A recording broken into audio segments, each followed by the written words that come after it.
Accounting class की और भी वीडियोस देखने के लिए मेरे चैनल को सब्सक्राइब कीजिए और साथ ही साथ बेल आइकन को प्रेस कीजिए ताकि मेरी अगली वीडियो की नोटिफिकेशन भी आपको मिल जाए। Hello, welcome to the accounting class. जब हम लोग शेयर कैपिटल पढ़ते हैं तो उसमें एक चीज़ आती है ओवर सब्सक्रिप्शन। ये ओवर सब्सक्रिप्शन क्या होता है और ओवर सब्सक्रिप्शन के लिए अकाउंटिंग ट्रीटमेंट क्या है, जर्नल एंट्री कैसे पास की जाती है अगर शेयर्स ओवर सब्सक्राइब हो जाए। उसमें 3 अल्टरनेटिव्स होते हैं, वो क्या होते हैं आज की वीडियो में हम लोग इसी पर चर्चा करेंगे। तो चलिए देखते हैं वीडियो आखिर तक देखेंगे तभी आपको पूरी तरह समझ में आएगा इसका अकाउंटिंग ट्रीटमेंट क्या है। देखिए, शेयर्स जो कि कंपनी जितने शेयर्स ऑफर करती है उससे ज़्यादा के लिए जब पब्लिक अप्लाई कर देती है तो इस कंडीशन को कहा जाता है ओवर सब्सक्रिप्शन। लेकिन कभी भी कंपनी जितने शेयर्स ऑफर करती है या जितने शेयर वो इशू करना चाहती है उससे ज़्यादा शेयर्स वो अलॉट नहीं कर सकती है पब्लिक की तरफ से। तो ये हो सकता है कि पब्लिक ने ज़्यादा के लिए अप्लाई कर दिया हो तो ये कंडीशन बन जाती है ओवर सब्सक्रिप्शन की। When the shares applied by public is more than shares offered by company, this case is called or this situation is called over subscription। ये हो सकता है कंपनी की अगर रेपुटेशन बहुत अच्छी है तो ज़्यादातर लोग उसके शेयर खरीदना चाहते हैं। तो ऐसा हो सकता है कि कभी कंपनी ने 50,000 शेयर्स इशू किए लेकिन शेयर्स एप्लीकेशन ज़्यादा आ गए, 60,000 आ गए, 70,000 के लिए आ गए या 1 लाख के लिए आ गए। तो ये हो सकता है। लेकिन ये नहीं हो सकता कि कंपनी जितने शेयर्स के लिए एप्लीकेशन आए उन सबको अलॉट कर दे, उन सबको शेयर दे दे। ऐसा नहीं हो सकता है। कंपनी उतने शेयर ही अलॉट कर सकती है जितने शेयर्स उसने इशू किए थे या जितने शेयर्स उसने ऑफर किए थे। जब उसने नोटिस निकाली थी तो उस वक्त उसने बताया होगा कि कंपनी 50,000 शेयर इशू करना चाहती है या 1 लाख करना चाहती है।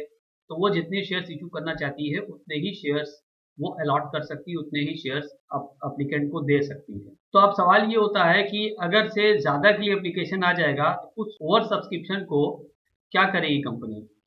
इसके लिए हम लोग को आगे देखना पड़ेगा। यहाँ पर 3 अल्टरनेटिव्स हो सकता है। पहला अल्टरनेटिव ये है the rejection of excess money. सीधे सीधे जितना ज़्यादा के लिए एप्लीकेशन आया है कंपनी उसको लौटा दे, उन लोगों का पैसा वापस कर दे। ये बिल्कुल फर्स्ट केस है, बड़ा सिंपल केस है। दूसरा केस हो सकता है पार्शियल और प्रोराटा अलॉटमेंट। क्वेश्चन जब आप शेयर कैपिटल का लगाते हो तो इसके बारे में बड़ी चर्चा होती है, बड़ा सवाल उठता है कि ये प्रोराटा अलॉटमेंट क्या होता है।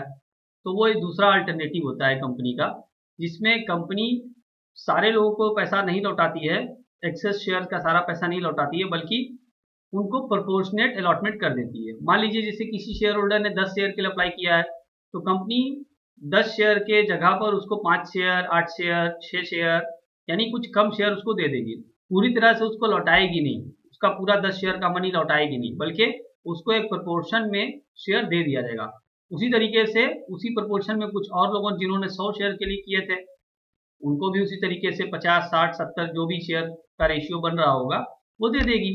प्रोराटा अलॉटमेंट का मतलब होता है प्रोपोर्शनेट अलॉटमेंट। प्रोपोर्शनेट अलॉटमेंट यानी एक प्रोपोर्शन में अलॉटमेंट कर दिया जाएगा। इसको हम डिटेल में आगे देखेंगे।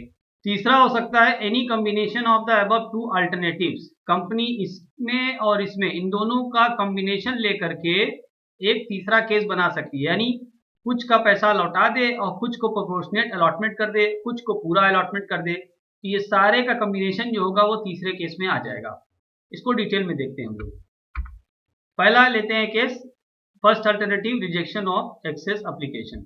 ओनली द इस केस में होता क्या है, only the application for actual number of shares offered are accepted and the excess of this is rejected. तो ये बिल्कुल सीधा सीधा है, जितना कंपनी ने ऑफर किया है बस उतने शेयर्स को एक्सेप्ट करेगी और उसके अलावा जितना भी एक्सेस शेयर होगा उन सब को पूरा रिजेक्ट कर देगी और उन सब का एप्लीकेशन मनी जो आया होगा वो लौटा देगी। आपको पता है कि कंपनी के लिए जब अप्लाई किया जाता है तो एप्लीकेशन मनी सबसे पहले दे दिया जाता है। तो सबसे पहले जो कंपनी के पास पैसा आता है वो होता है एप्लीकेशन मनी। कंपनी एप्लीकेशन के अलावा और भी किस्तों में पैसा मंगाती है जैसे कि allotment, first call, final call etcetera. तो सबसे पहली जो किस्त होती है वो होती है एप्लीकेशन, यानी सबसे पहले कंपनी एप्लीकेशन का ही पैसा मंगाती है। तो वो लोग जिनको शेयर अलॉट होगा या नहीं होगा ये तो बात की बात होती है, एप्लीकेशन मनी वो सबसे पहले दे देते हैं। तो यही यहाँ पे हमको समझना है कि इस एप्लीकेशन मनी का क्या होगा जबकि उनका पैसा लौटाया जाएगा। तो इसकी जनरलिटी समझ लेते हैं आप। सबसे पहले जब एप्लीकेशन मनी आती है कंपनी के पास तो एंट्री होगी bank account debit to share application account. यहाँ पर वो तमाम अमाउंट आप टोटल अमाउंट लिखेंगे जो भी आपके पास आ गया, क्योंकि अमाउंट आ गया कंपनी के पास तो वो तो कंपनी के हाथ में नहीं है कि वो मना कर दे कि आप अप्लाई मत करिए, आप अप्लाई मत करिए। एप्लीकेशन तो कंपनी के पास आ ही सकता है। मान लीजिए कंपनी 50,000 शेयर इशू करना चाहती है लेकिन एप्लीकेशन 70,000 के लिए आ गया, तो पूरे 70,000 का उसके पास एप्लीकेशन मनी आ जाएगी यहाँ पर, तो उसको पूरे 70,000 से ही इसको एप्लीकेशन मनी यहाँ मिल जाएगी, तो उसको पूरे 70,000 शेयर की ही यहाँ पे एंट्री करनी पड़ेगी पहले केस में। और ये जो पहली एंट्री होती है ये हर अल्टरनेटिव में बराबर होगी, यानी सेम होगी, चाहे आप पहला अल्टरनेटिव लें, दूसरा अल्टरनेटिव लें, तीसरा अल्टरनेटिव लें, ये पहली एंट्री बिल्कुल सेम होती है। उसमें bank account debit to share application करते हैं, जितना भी पैसा एप्लीकेशन का आ गया उसको आप यहाँ लिख देंगे। सवाल यहाँ पर जो चेंजेस होता है अल्टरनेटिव में, पहला अल्टरनेटिव, दूसरा अल्टरनेटिव, तीसरा अल्टरनेटिव, वो इस सेकेंड एंट्री में होता है, तो सेकेंड एंट्री आपकी बदल जाएगी, थोड़ा थोड़ा चेंज हो जाएगा उसमें। तो पहले केस में जो सेकेंड एंट्री होती है, आखिर इस एप्लीकेशन मनी को किस तरीके से आपको ट्रांसफर करना है कैपिटल में, तो एंट्री हो जाएगी share application account debit to share capital account to bank account. ये जो शेयर एप्लीकेशन में आप डेबिट लिखेंगे यही वाला अमाउंट लिखेंगे जो ऊपर आपको मिला है, यही अमाउंट यहाँ लिखा जाएगा डेबिट में। अब इसके बाद इसमें से जितना आपने एक्सेप्ट किया है शेयर, जाहिर सी बात है जितना ऑफर किया होगा कंपनी ने उतना ही एक्सेप्ट करेगी। जैसा कि मैं एग्जांपल अगर लूँ, 50,000 कंपनी ने ऑफर किया था तो 50,000 शेयर्स को एक्सेप्ट कर लेगी, बाकी के बचेंगे जो 20,000, वो 20,000 को सीधे सीधे टू बैंक करके अमाउंट लौटा देगी, क्योंकि उतने शेयर्स को उसने रिजेक्ट कर दिया है। तो पहले केस में सिर्फ दो ही बातें बनती है, एक्सेप्टेड या रिजेक्टेड। जितना एक्सेप्ट करेगी वो यहाँ लिखेगी शेयर कैपिटल में, और जो रिजेक्ट करेगी वो बैंक में डाल देगी। इसको एक छोटे से एग्जांपल से समझ लेते हैं। कंपनी ने 50,000 शेयर्स ऑफर किए हैं 10 रुपए वाले, लेकिन कंपनी के पास जो एप्लीकेशन आया है वो 70,000 के लिए आ गया है, 20,000 के लिए ज़्यादा आ गया है। तो यहाँ पे क्या करेगी कंपनी, ये 20,000 का जो एप्लीकेशन मनी होगा 2 लाख रुपए, 20,000 इंटू 10, ये कंपनी लौटा देगी। तो पहले एंट्री तो पास कर लेगी वो bank account debit to share application, 7 lakh पूरा, 70,000 इंटू 10, 7 लाख कंपनी के पास आ जाएंगे। अब इन 7 लाख पे से कंपनी सिर्फ 50,000 शेयर्स को अब एक्सेप्ट कर रही है, यानी 5 लाख एक्सेप्ट हो गया, तो वो हो जाएगा शेयर कैपिटल में, और 2 लाख जो कंपनी ने लौटा दिया है वो हो जाएगा to bank account, 20,000 into 10, 20,000 shares का उसने 10 रुपये वाला पैसा लौटा दिया है एप्लीकेशन मनी, वो यहाँ पे हो जाएगा। इस क्वेश्चन में ये 10 रुपये वाले पूरे शेयर थे, एक ही बार में कंपनी ने पैसा मंगा लिया है, तो ये पूरा का पूरा लौटा दिया जाएगा। आइए अब दूसरा केस देखते हैं जिसमें पार्शियल या प्रोराटा अलॉटमेंट होता है। जैसा कि मैंने शुरू में बताया, all applicants are allotted in proportion, एक प्रोपोर्शन में उनको अलॉट कर दिया जाएगा, और इसी वजह से इसका नाम है पार्शियल या प्रोराटा अलॉटमेंट। एक एग्जांपल लेते हैं, if a company allots 50,000 shares to a applicant of 70,000 shares, it is a pro rata allotment in the proportion of 5:7।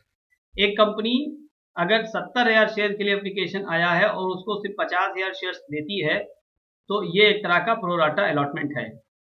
इसमें ये 20,000 शेयर्स का जो अमाउंट है वो कंपनी लौटा नहीं रही है, बल्कि उसको एडजस्ट करेगी। तो अब यहाँ पर सवाल ये बनता है कि ये जो एक्सेस मनी आ रही होगी 20,000 शेयर्स की, उसके लिए क्या करें। उसके लिए दो कंडीशन होती है, उसको हम लोग आगे देखेंगे। अभी वो दो कंडीशन क्या होती है। पहला केस है, when the question is silent or states that excess application money is to be adjusted against allotment, surplus application money is adjusted against allotment money due and excess money is refunded। तो जैसा कि मैंने बताया कि company pro rata allotment में 50,000 shares उसने offer किए हैं, लेकिन एप्लीकेशन आ गया 70,000 के लिए, तो ये जो 20,000 शेयर्स का पैसा है वो कंपनी लौटाएगी नहीं, बल्कि उस पैसे को पहले केस के अकॉर्डिंग अलॉटमेंट के लिए रख लेगी, क्योंकि जिन्होंने अप्लाई किया है, एप्लीकेशन का मनी दिया है, वो जाहिर सी बात है उनको आगे अलॉटमेंट का भी पैसा देना होगा। लेकिन कंपनी जब प्रोराटा अलॉटमेंट करती है तो जिन्होंने जितने के लिए अप्लाई किया है उतना शेयर तो कंपनी उन्हें देती नहीं, देती उससे कम को है, तो जो एक्सेस मनी होती है वो कंपनी रख लेगी अलॉटमेंट के लिए, और अलॉटमेंट के बाद भी अगर कोई उनका एक्सेस मनी बचता होगा तो उसे लौटा देगी। इसमें समझ लीजिए, अगर क्वेश्चन साइलेंट है, अगर क्वेश्चन में ये नहीं लिखा गया है कि एक्सेस मनी को कंपनी आगे तक ले जाएगी, अलॉटमेंट के बाद भी एडजस्ट करेगी या नहीं करेगी, तो अलॉटमेंट तक ही हम एडजस्ट कर सकते हैं। ठीक है, बाय डिफॉल्ट ये बात तय है कि अगर एक्सेस मनी है तो कंपनी उसको अलॉटमेंट तक एडजस्ट कर सकती है, उसके बाद भी अगर कोई पैसा बचा है तो कंपनी को उसे लौटाना पड़ेगा। एंट्री हो जाएगी, दूसरी एंट्री में बता रहा हूं, क्योंकि मैंने बताया कि जो पहली एंट्री होती है bank account debit to share application वाली, वो एंट्री सब जगह सेम होती है, उसका अमाउंट भी सब जगह सेम होगा। दूसरी एंट्री में क्या हो जाएगा, जहां पर आपको एडजस्टमेंट करना है, शेयर एप्लीकेशन अकाउंट डेबिट, यहाँ पर टोटल अमाउंट रिसीव जो होगा आप वो लिख देंगे, जो कि पहली एंट्री में भी वही अमाउंट होता है। दूसरा टू शेयर कैपिटल अकाउंट, इसमें आप वो मनी लिखेंगे जो कि एप्लीकेशन की एक्चुअल मनी है, उतने शेयर्स के लिए जितना शेयर्स कंपनी ने एक्सेप्ट किया या जितना शेयर्स कंपनी ने ऑफर किया। तो कंपनी जितने शेयर्स एक्चुअली ऑफर करती है या एक्सेप्ट करती है उतने शेयर्स का एप्लीकेशन मनी यहाँ शेयर कैपिटल में जाएगा। उसके अलावा टू शेयर अलॉटमेंट अकाउंट, इसमें कंपनी वो एक्सेस एप्लीकेशन मनी एडजस्ट करती है।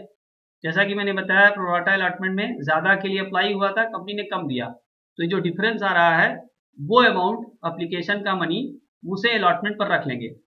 अब अलॉटमेंट पर एडजस्ट करने के बाद भी अगर एक्सेस मनी बच रही है कुछ तो उसको लौटा देंगे टू बैंक करके। यहाँ पर excess money refunded after adjustment with allotment, ये हमने एंट्री में साफ साफ आगे लिख दिया है ताकि आपको कोई प्रॉब्लम ना हो समझने में कि कहाँ कौन सा पैसा लिखना है। पहले केस के बाद अब दूसरा केस एक लेते हैं जिसमें होता है कि surplus application money is to be refunded after adjustments of allotment money and call money. आपको पता है कि अलॉटमेंट के बाद कंपनी कॉल करती है, first call, second call and final call, तो 2 कॉल या 3 कॉल होती है, आमतौर से 2 कॉल ही देखी गई है।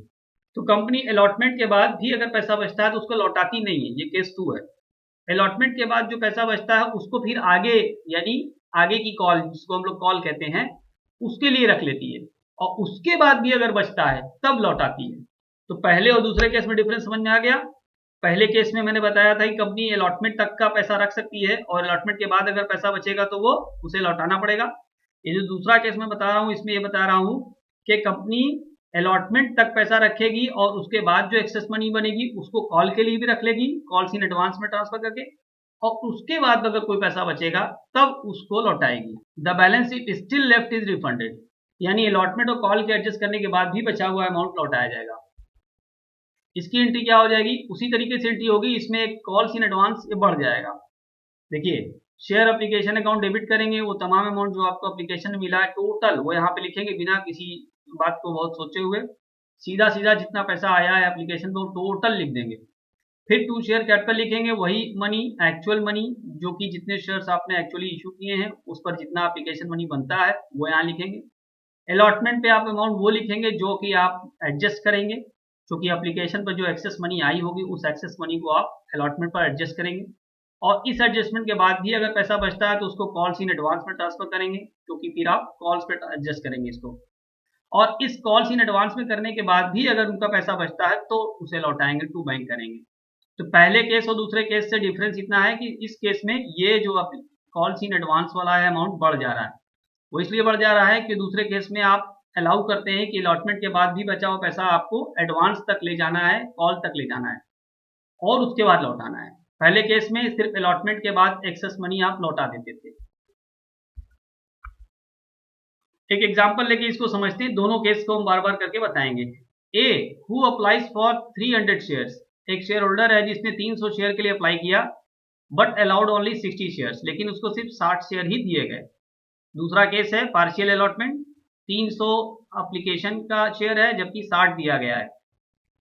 एप्लीकेशन मनी 3 रुपए थी, अलॉटमेंट मनी 2 रुपए और कॉल मनी 5 रुपए है, तो 3 2 5 और 5 10 हो गया। आपको एंट्री करनी है दोनों केस में। पहला case the excess money is adjusted with allotment and remaining is refunded, तो यहाँ पर आपको बस सीधा सीधा लिखा हुआ है कि अलॉटमेंट पर ही आपको एडजस्ट करना है, उसके बाद जो पैसा बचा है उसे आपको लौटाना पड़ेगा। और दूसरा केस कहा जा रहा है कि excess money adjusted with allotment and calls, allotment और कॉल दोनों पर एडजस्ट करना है और उसके बाद अगर कुछ बचता है तो उसे लौटाना है। तो हम लोग पहले पहला केस देखेंगे। एंट्री हो जाएगी, पहली एंट्री मैं छोड़ रहा हूँ, दूसरी एंट्री बता रहा हूँ, मैं बार बार कह रहा हूँ कि पहली एंट्री में कोई प्रॉब्लम है नहीं, दूसरी एंट्री जो होती है जहां पर आपको एडजस्टमेंट वगैरह करना है वो मैं बता रहा हूँ।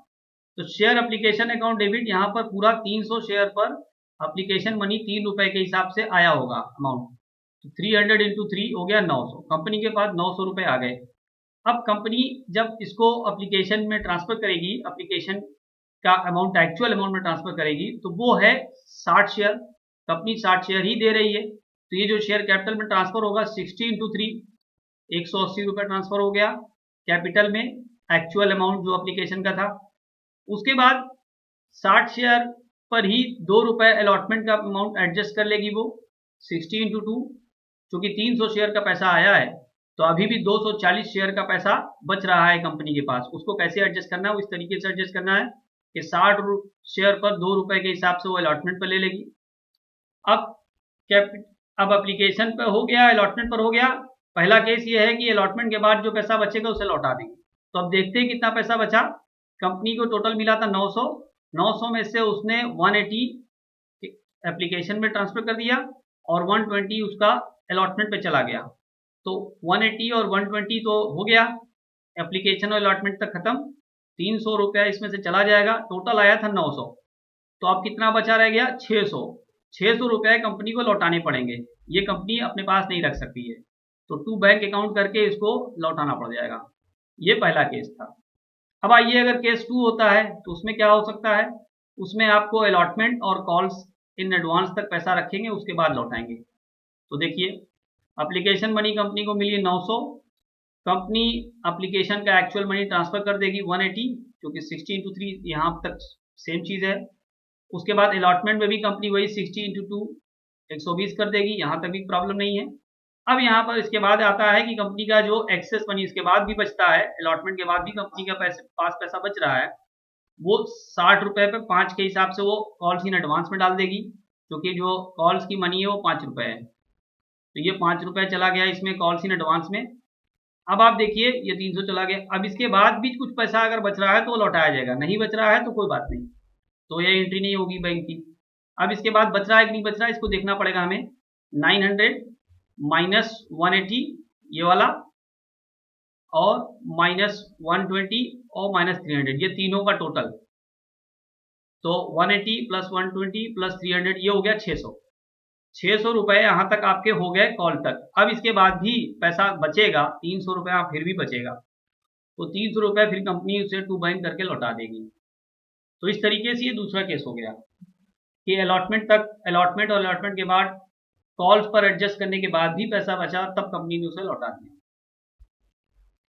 अब आइए तीसरा अल्टरनेटिव देखते हैं, जिसमें हम ऊपर के दोनों मैंने बताया उन दोनों का कॉम्बिनेशन हो सकता है।